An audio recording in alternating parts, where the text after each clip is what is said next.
ओम शांति 23/3/2024 प्रातः मुरली। ओम शांति। बाप दादा मधुबन। बाबा आज कह रहे हैं, मीठे बच्चे, जैसे बाप और दादा दोनों ही निरअहंकारी है, निष्काम सेवा करते हैं, अपने लिए कोई लोभ नहीं है, ऐसे तुम बच्चे भी बाप समान बनो। मीठे बच्चे, जैसे बाप और दादा दोनों ही निरअहंकारी है, निष्काम सेवा करते हैं, अपने लिए कोई लोभ नहीं है, ऐसे तुम बच्चे भी बाप समान बनो। प्रश्न: गरीब निवास बाप गरीब बच्चों की तकदीर किस आधार पर ऊंच बनाते हैं? उत्तर: बाबा कहते, बच्चे घर में रहते सब कुछ संभालते सदा बुद्धि से यही समझो ये सब कुछ बाबा का है। ट्रस्टी होकर रहो तो तकदीर ऊंची बन जाएंगी। इसमें बहुत सच्चाई चाहिए। पूरा निश्चय हो तो जैसे यज्ञ से पालना होती रहेगी। घर में ट्रस्टी हो, शिव बाबा के भंडारे से खाते हैं, बाबा को सब सच बतलाना पड़े। ओम शांति। भक्ति मार्ग में सत्संगों से ये ज्ञान मार्ग का सत्संग विचित्र है। तुमको भक्ति का अनुभव तो है, जानते हो अनेक साधु संत भक्ति मार्ग के शास्त्र आदि सुनाते हैं। यहाँ तो बिल्कुल ही उनसे अलग है। यहाँ तुम किसके सामने बैठे हो? किसके सामने? डबल बाप और माँ। वहाँ तो ऐसे नहीं है।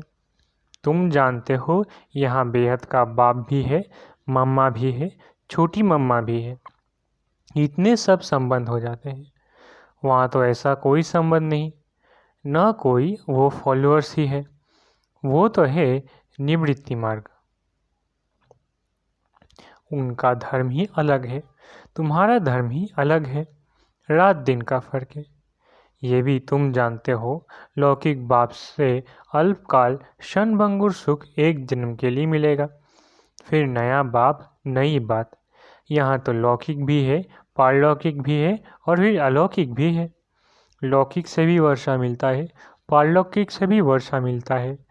बाकी ये अलौकिक बाप है वंडरफुल, इनसे कोई वर्षा नहीं मिलता। हाँ, इनके द्वारा शिव बाबा वर्षा देते हैं, इसलिए उस पारलौकिक बाप को बहुत याद करते हैं, लौकिक को भी याद करते हैं। बाकी इस अलौकिक ब्रह्मा बाप को कोई याद नहीं करते। तुम जानते हो ये है प्रजापिता। ये कोई एक का पिता नहीं, प्रजापिता ग्रेट ग्रेट ग्रैंडफादर है। शिव बाबा को ग्रेट ग्रेट ग्रैंडफादर नहीं कहते। लौकिक संबंध में लौकिक फादर और ग्रैंडफादर होता है, ये है ग्रेट ग्रेट ग्रैंडफादर। ऐसे न लौकिक को न पारलौकिक को कहेंगे। अब ऐसे ग्रेट ग्रेट ग्रैंडफादर से फिर वर्षा मिलता नहीं। ये सब बातें बाप बैठ समझाते हैं। भक्ति मार्ग की तो बात ही न्यारी है। ड्रामा में वो भी पार्ट है जो फिर चलता रहेगा। बाप बतलाते हैं तुमने कैसे 84 जन्म लिए हैं, 84 लाख नहीं। बाप आकर अभी सारी दुनिया और हमको राइटियर्स बनाते हैं। इस समय कोई धर्मात्मा कोई बनता नहीं। पुण्य आत्माओं की दुनिया ही दूसरी है। जहाँ पाप आत्माएं रहती है वहाँ पुण्य आत्माएं नहीं रहती। यहाँ पाप आत्माओं को ही दान पुण्य करती है। पुण्य आत्माओं की दुनिया में दान पुण्य आदि करने की दरकार ही नहीं रहती। वहाँ ये ज्ञान रत्न रहता नहीं कि हमने संगम पर 21 जन्मों का वर्षा लिया है। नहीं, ये ज्ञान यहाँ बेहद के बाप से तुमको ही मिलता है, जिससे 21 जन्मों के लिए सदा सुख, हेल्थ, वेल्थ सब मिल जाता है। वहाँ तुम्हारी आयु बड़ी होती है। नाम ही है अमरपुरी। कहते हैं शंकर ने पार्वती को कथा सुनाई। सूक्ष्म वतन में तो ये बातें होती नहीं, सो भी अमर कथा एक को थोड़ी ही सुनाई जाती है। यह है भक्ति मार्ग की बातें, जिस पर अभी तक खड़े हैं। सबसे बड़ा गफोड़ा है ईश्वर को सर्वव्यापी कहना। यह डिफेम करते हैं। बेहद का बाप जो तुमको विश्व का मालिक बनाते हैं, उनके लिए कहते हैं सर्वव्यापी है। ठीक कर भीतर में कण कण में है। अपने से भी जास्ती ग्लानि कर दे। मैं तुम्हारी कितनी निष्काम सेवा करता हूँ। मुझे कुछ भी लोभ नहीं है कि पहला नंबर बनूं। नहीं, औरों को बनाने का रहता है। इसको कहा जाता है निष्काम सेवा। तुम बच्चों को नमस्ते करते हैं। बाबा कितना निराकार निरहंकारी है, कोई अहंकार नहीं। कपड़े आदि भी वही है, कुछ भी बदला नहीं। नहीं तो वो लोग सारी ड्रेस बदली करते हैं। इनकी ड्रेस वही साधारण है। ऑफिसर्स की ड्रेस भी बदलाते हैं।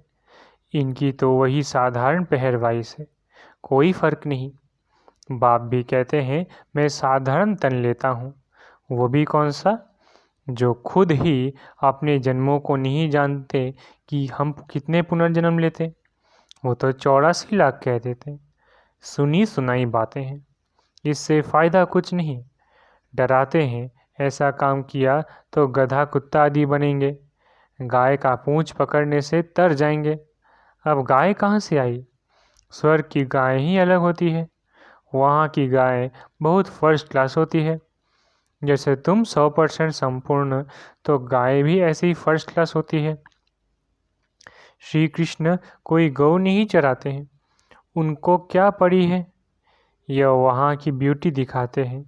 बाकी ऐसे नहीं कि श्री कृष्ण ने कोई गौएं पाली है। श्री कृष्ण को ग्वाला बना दिया है। कहाँ सर्वगुण संपन्न सतयुग का फर्स्ट प्रिंस, और कहाँ ग्वाला। कुछ भी समझते नहीं है, क्योंकि देवता धर्म तो अब है नहीं। यह एक ही धर्म है जो प्राय लोप हो जाता है। ये बातें कोई शास्त्रों में नहीं है। बाप कहते हैं ये ज्ञान मैं तुम बच्चों को देता हूँ विश्व का मालिक बनाने के लिए। मालिक बन गए फिर ज्ञान की दरकार नहीं। ज्ञान हमेशा ज्ञानियों को दिया जाता है। गायन है ज्ञान सूर्य प्रकाटा, अज्ञान अंधेर विनाश। अभी बच्चे जानते हैं सारी दुनिया अंधेरे में है। कितने ढेर सत्संग है। ये कोई भक्ति मार्ग नहीं है, यह है सदगति मार्ग। एक बाप ही सदगति करता है। तुमने भक्ति मार्ग में पुकारा है कि आप आएंगे तो हम आपके ही बनेंगे। आप बिगर दूसरा ना कोई, क्योंकि आप ही ज्ञान का सागर, सुख का सागर, पवित्रता का सागर, संपत्ति का सागर हो। संपत्ति भी देते हैं ना, कितना मालामाल कर देते हैं। तुम जानते हो हम शिव बाबा से 21 जन्मों के लिए झोली भरने आए हैं, अर्थात नर से नारायण बनते हैं। भक्ति मार्ग में कथाएं तो बहुत सुनी, सीढ़ी नीचे उतरते ही आए। चढ़ती कला कोई की हो न सके। कल्प की आयु भी इतनी लंबी चौड़ी कर देते हैं। ड्रामा के ड्यूरेशन को लाखों वर्ष कह देते हैं। अब तुमको पता पड़ा है कल्प है ही 5000 वर्ष का। मैक्सिमम है 84 जन्म और मिनिमम है 1 जन्म। पीछे आते रहते हैं।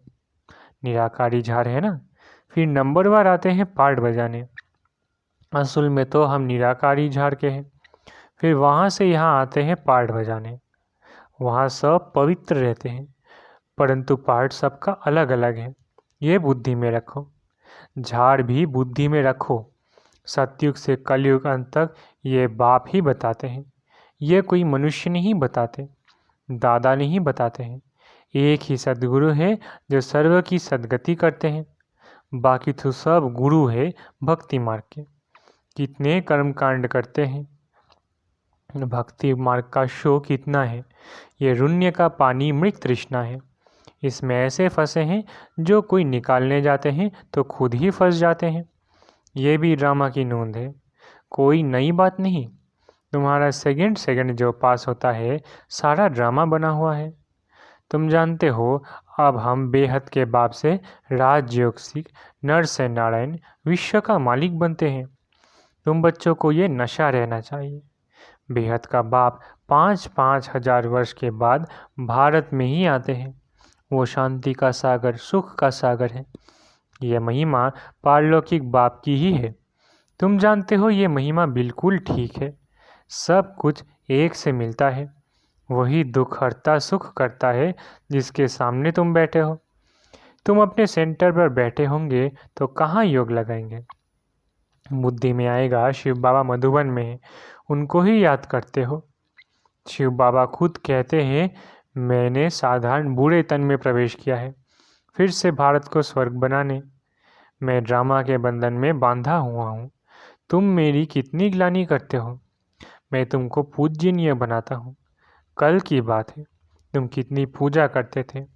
तुमको अपना अपना राज्य भाग्य दिया, सब गंवा दिया। अब फिर तुमको विश्व का मालिक बनाता हूँ। अब कब किसकी बुद्धि में नहीं बैठेगा। यह दैवी गुण वाले देवताएं है तो मनुष्य कोई 80-100 फुट लंबे तो नहीं है। ऐसे तो नहीं कि उन्हों की आयु बड़ी है इसलिए छत जितने बड़े होंगे। कलयुग में तुम्हारी आयु कम हो जाती है। बाप आकर तुम्हारी आयु बड़ी कर देते हैं। इसलिए बाप कहते हैं हेल्थ मिनिस्टर को भी समझाओ। बोलो हम आपको ऐसी युक्ति बताएं जो कभी बीमार नहीं होना पड़े। भगवानोवाच अपने को आत्मा समझ मामे कम याद करो तो तुम पतित से पावन एवं हेल्दी बन जाएंगे। हम गारंटी करते हैं योगी पवित्र होते हैं तो आयु भी बड़ी होती है। अभी तुम राज योगी राज ऋषि हो। वो सन्यासी तो कभी राजयोग सिखला न सके। वो कहते हैं गंगा पतित पावनी है, वहाँ दान करो। अब गंगा में थोड़ी ही दान किया जाता है। मनुष्य पैसे डालते हैं, पंडित लोग ले जाते हैं। अब तुम बाप द्वारा पावन बन रहे हो। बाप को देते क्या हो? कुछ नहीं।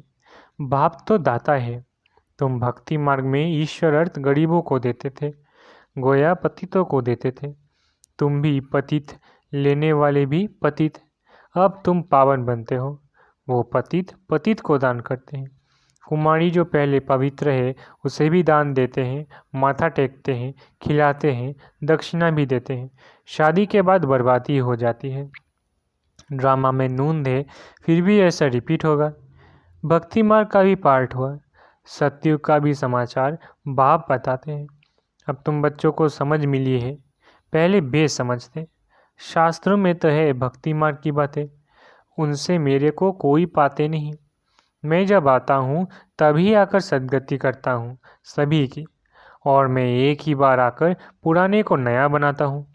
मैं गरीब निवाज हूँ, गरीबों को साहूकार बनाता हूँ। गरीब तो झट बाबा का बन जाते, कहते हैं बाबा हम भी आपके हैं, ये सब कुछ आपका है। बाप कहते हैं ट्रस्टी होकर रहो, बुद्धि से समझो ये हमारा नहीं है, बाप का है। इसमें बड़े सयाने बच्चे चाहिए। फिर तुम घर में भोजन बनाकर खाते हो, गोया यज्ञ से खाते हो, क्योंकि तुम भी यज्ञ के हुए। सब कुछ यज्ञ का हो गया। घर में भी ट्रस्टी होकर रहते हो तो शिव बाबा के भंडारे से खाते हो।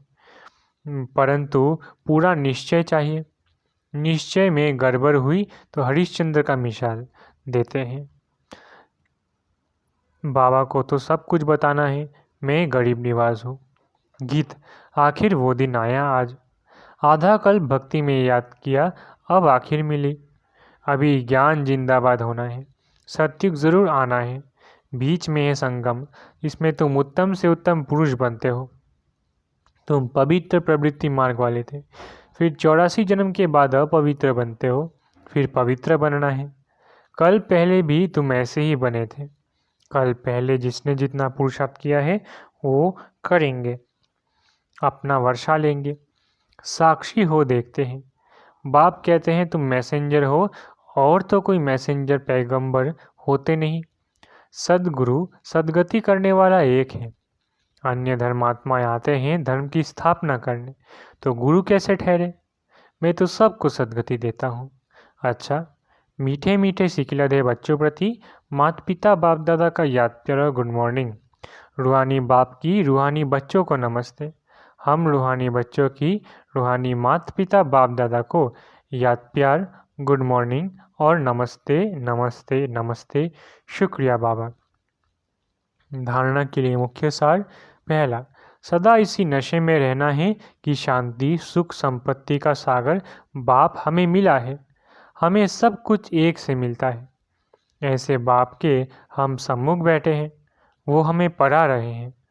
अपना अहंकार छोड़ बाप समान निष्काम सेवा करनी है, निरअहकार होकर रहना है। मैसेंजर पैगंबर बन सबको पैगाम देना है। वरदान, सर्व पदार्थों की आसक्तियों से न्यारे अनासक्त प्रकृतिजित भव। सर्व पदार्थों की आसक्तियों से न्यारे अनासक्त प्रकृतिजित भव। अगर कोई भी पदार्थ कर्मेंद्रियों को विचलित करता है अर्थात आसक्ति का भाव उत्पन्न होता है तो भी न्यारे नहीं बन सकेंगे। इच्छाएं ही आसक्तियों का रूप है। कई कहते हैं इच्छा नहीं है लेकिन अच्छा लगता है, तो ये भी सूक्ष्म आसक्ति है। इसकी महीन रूप से चेकिंग करो कि ये पदार्थ अर्थात अल्पकाल सुख के साधन आकर्षित तो नहीं करते। ये पदार्थ प्रकृति के साधन हैं। जब इनसे अनासक्त अर्थात न्यारे बनेंगे तब प्रकृतिजित बनेंगे। स्लोगन: मेरे मेरे के झमेलों को छोड़ बेहद में रहो तब कहेंगे विश्व कल्याणकारी। स्लोगन: मेरे मेरे के झमेलों को छोड़ बेहद में रहो तब कहेंगे विश्व कल्याणकारी। अच्छा, ओम शांति। शुक्रिया बाबा।